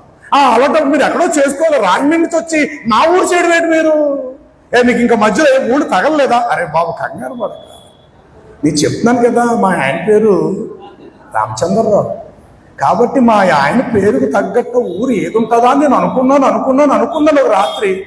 ఆ రామచంద్రాపురం ఉంది కాబట్టి 100 ఇళ్లకు 100 గృహాలకు 100 పత్రికలు ఇస్తాను. ఒక పని చేయి, ఇప్పుడే నేను వెనక్కి వెళ్ళిపోతాను, 100 మంది తెచ్చి నా ముందు నిలబెట్టాను. 100 ఇళ్లలో ఉన్న తెచ్చి ఇక్కడ టకాటక 100 ఇక్కడి నుంచి నోరు మూసుకుని వెళ్ళిపోతాను. నేను ఇంత దూరం కూడా వెళ్ళవలసిన పని కూడా నాకు లేదు. ఒకవేళ నా మొక్కుబడి నేను తీర్చుకోకపోతే మా ఆయన చచ్చిపోతాడేమో, ఆయన చంపేస్తాడేమో. నా మొక్కుబడికి నువ్వు అడ్డొస్తున్నందుకు నాకు కలిగిన, నా కుటుంబానికి కలిగిన శాపం బహుశా ఆరోగ్యంగా ఉన్న నీ మీదకి వస్తుందేమో. ఎందుకు వచ్చింది బాబా, పక్కకు పోరా, నా పని ఏదో నేను నోరు మోసుకొని వెళ్ళి 101 ఇంటికి ఇవ్వను, 100కే ఇస్తాను. ఇది నా దగ్గర ఉన్నాయా 100 పత్రికలు. 100 ఇంటికి వెళ్ళి నేను తలుపు పెట్టమ్మా, మా ఆయన రామచంద్రరావు బతికేడు, బాగుపడ్డాడు, నేను పలాను అని చెప్పేసి వెళ్ళిపోతాను. మరి వీళ్ళంతా ఎవరిళ్ళు? నా వెనకాల రమ్మన్నారు, పూట భోజనం పెడతానని, అంతే. వాళ్ళకి నాకు సంబంధం లేదు. పూట భోజనం పెడతారు, వాళ్ళు వెళ్ళిపోతారు అంతే.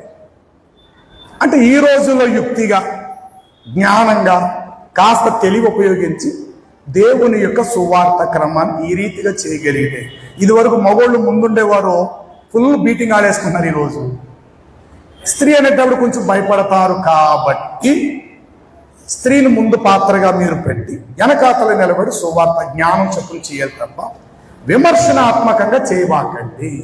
అది ఫలానా, ఇది ఫలానా చెప్పాలి. ఇప్పుడు చిన్న పిల్లవాడికి బిస్కెట్ ఎంతో బ్లేడు కూడా అంతే చెప్పాలి. బిస్కెట్ ఎంతో బ్లేడు కూడా అంతే. కానీ బిస్కెట్ అది వాడికి ఆరోగ్యమే, వాడు తినచ్చు, అది తప్పులేదు. బిస్కెట్ సైజులో ఉంది కదా బ్లేడ్ అని నోట్లు పెట్టుకుంటే 2 గోగులు కోసుకుపోతాయి. ఇప్పుడు వాడి దగ్గర బ్లేడే ఉంది అనుకోండి, ఆ బ్లేడ్ వాడు చప్పరిస్తున్నాడు, చచ్చిపోతున్నాడు, రక్తం కారు చచ్చిపోతున్నాడు, కోసుకుపోతుంది. ఇప్పుడు మనం ఏం చేద్దాం? ఒరే అది బ్లేడ్ రా, నీ చర్మం కోసేస్తాదిరా, నిన్ను చంపేస్తాదిరా, అంత స్టోరీ నువ్వు చెప్పక్కర్లేదు వాడికి. అరే నానా, అరే జిజికన్నా, అరే నానా ఇలా చూడు బ్లేడ్ అలా పట్టుకున్నాడు, నోట్లో పెట్టుకుని రెడీగా ఉన్నాడు. ఆడు ఎదురుగుంటాను నిజంగా ఒక బిస్కెట్ పడే. అప్పుడు ఏం చేస్తాడు తెలుసా? అది వరకు వాడు పట్టుకున్న దాన్ని వాడంతట వాడే దాన్ని వదిలేసి క్రొత్తగా నూతన పదార్థముగా ఆరోగ్యాన్ని ఇచ్చే బిస్కెట్ ఆడు కలమును పడి చూసా. పాతది వాడి చేతుల్లో ఉన్న దాన్ని వాడు అంతటా వాడే వదిలేస్తాడు, క్రొత్త దాన్ని వాడే చేతితో పట్టి దాన్ని ఆరగిస్తాడు. ఆ బిస్కెట్ ఎలాంటిదో యేసు ప్రభు కూడా అలాంటి వాడు. ఆయన తీసుకొచ్చి పడేయండి ముందు. కానీ నువ్వు పట్టుకున్న బ్లేడు, అది నేను పొడిచేస్తుంది, దాని దగ్గర త్రిశూలం ఉంది, అది ఫలానా, ఈ మనకొద్దు, అవి మనకు అవసరం లేదు. నీ దానికోసం నువ్వు చెప్పడానికి నీకు టైం లేదు, వేరే వాటి కోసం నీకు ఎందుకు, మనకెందుకు? క్రీస్తు ప్రేమ, ఆయన రక్షణ చెప్పండి. నేను ఇన్ని చేశాను ఆ మాటలు చెప్పదు పబ్లిక్లో. నేను అలా చేశాను, గుండు గించుకున్నా, నా గుణం మారలేదు, ఈ డైలాగులు చెప్పద్దు. యేసు ప్రభు వారి ప్రేమ చెప్పండి, ఆయన రక్షణ ఔన్నత్యం కోసం చెప్పండి. అలా చెప్పటం వల్ల ఈ ఇరుకు కలిగిన రోజుల్లో కాస్త అడుగులు వేయడానికి సువార్తకు పని దొరుకుతుంది. అన్యజనులకు ఈ విధముగా రక్షణ సువార్తను జ్ఞానము చెప్పున దానిని ప్రకటించే ప్రయత్నము చేయండి. Thank you brother.